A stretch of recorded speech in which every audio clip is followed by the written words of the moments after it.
side of Sag Harbor's own Captain David Hand VI, celebrated Revolutionary War hero, shore whaling captain, and someone who may hold the record here at Oakland Cemetery for most times married and widowed. Born in Sag Harbor in 1759, Captain Hand, as I mentioned, was a Revolutionary War hero. His exploits have been well documented, not only in history, but also in fiction.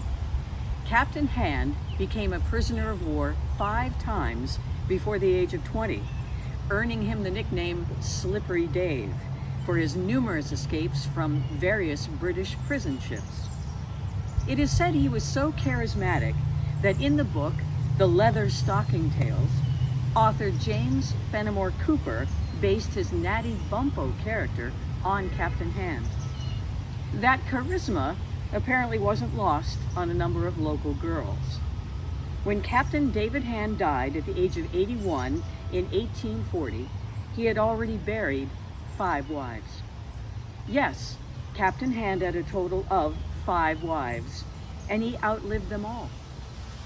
He married and buried the first 4 wives in a span of less than 10 years, from his first in 1791 through the year 1800.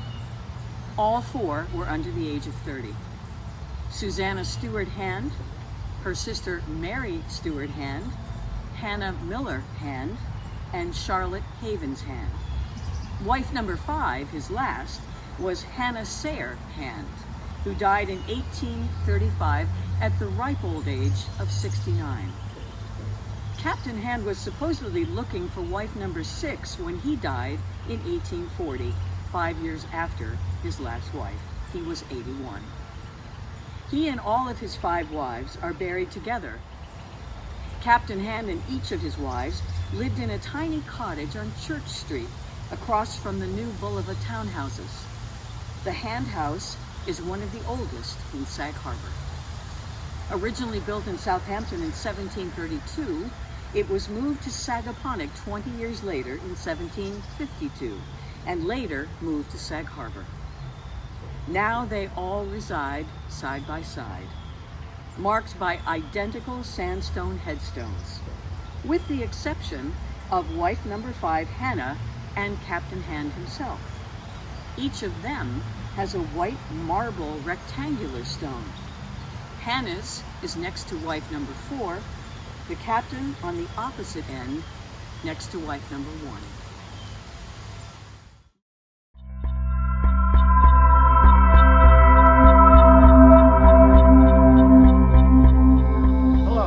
I'm here to talk to you about Ephraim Byram, who was born in Sag Harbor on November 25th, 1809. His father built the Arsenal, which is located on Union Street near the Presbyterian Church. Ephraim Byram was extremely intelligent and became a self-taught inventor, astronomer, and cabinet maker. He grew up during the height of the whaling industry and became a master at repairing navigational instruments and was skilled at making compasses, telescopes, and other nautical instruments. His interest in astronomy won him a gold medal from the American Institute for building an orrery, which is a working planetarium of all the planets moving around the sun like clockwork. He became a master at making large tower clocks. This became his passion. In 1835, he and John Sherry created the brass foundry Oakland Clockworks, located right here in the center of Oakland Cemetery in that direction. It was here he made his first tower clock for the Methodist Church. In 1844, he built a clock for the Presbyterian Church. Byron's clocks became so popular because of their precision and accuracy that they were purchased for schools, churches, and buildings in many states. One of his most famous clocks can be found at the Academy at West Point. Commissioned by the Army, Byron's clock has recently been restored and continues to chime for the cadets on campus. Byron died at the age of 71 in 1881 and is buried here in Oakland Cemetery.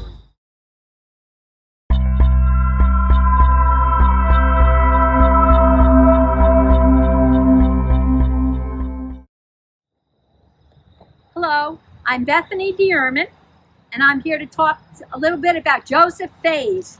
He was born in 1832 in France. After immigrating to America, he learned to be a watch case maker at a shop in New York City. He met and married Maria Payne, the daughter of Captain and Mrs. Charles Payne of North Haven, in 1856. He built his own watch case factory in New Jersey in 1861.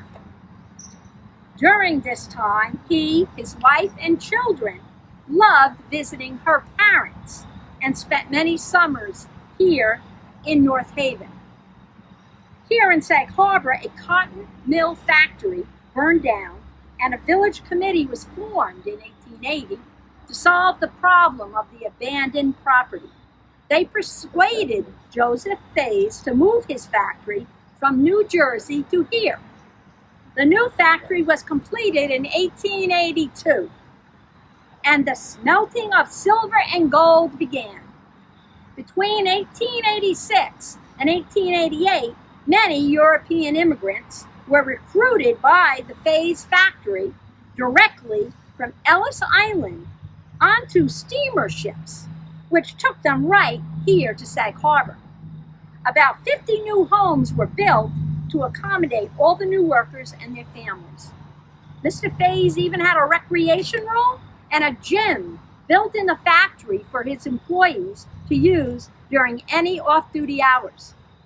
This watch case business was very successful. By 1890, the factory was melting down $6,000 worth of gold daily and producing 1,200 watch cases every day. It helped Sag Harbor's economy to boom. Joseph Fays died in 1915. A special train came from New York City to bring relatives and friends to the funeral service at the Whalers Church. He had been a trustee of this cemetery and was interred in this vault. His factory was closed a few years later. Another Sag Harbor Citizens Committee was formed in 1931, and this time the Boulevard Watch Company was convinced to reopen the watch case factory. Now, when we look back at this time period, when Sag Harbor was a manufacturing village, we need to always remember that Joseph Fays played such an important role in its success.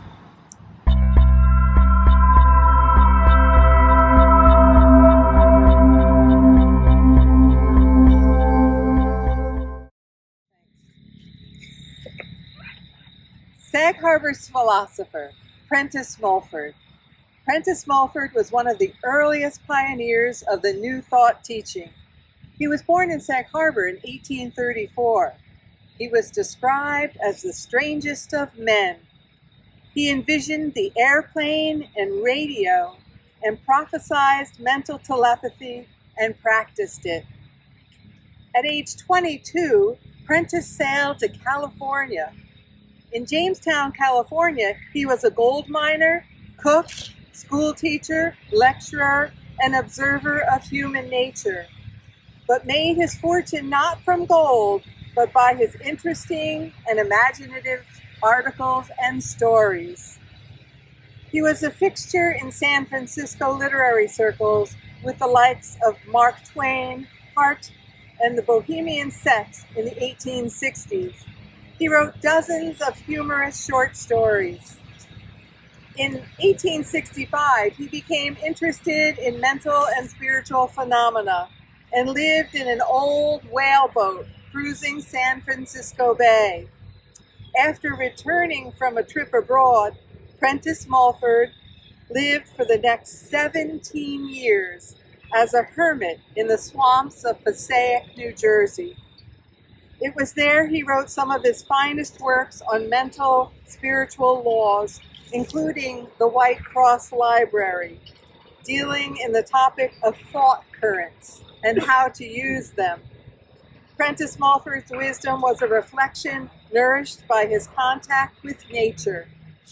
He was a wise teacher and is quoted as saying, "In spiritual life, every person is his or her own discoverer, and you need not grieve if your discoveries are not believed in by others.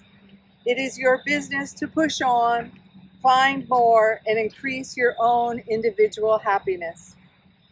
He was a pioneer in the thought that is now influencing people throughout the world, and his influence is very apparent in the writings of all teachers of the same school that have followed him. At age 57, Mulford decided to return to Sag Harbor and write about Long Island after the gold rush. But he passed away peacefully, without any apparent illness or pain, alone in his boat en route.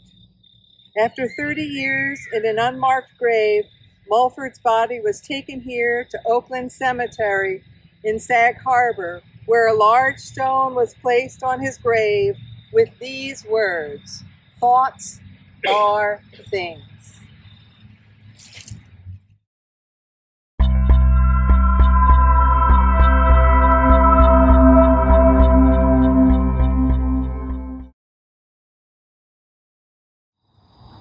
Hello, I'm Deanna Latenzio, and I'm going to be talking about Fanny W. Tunison.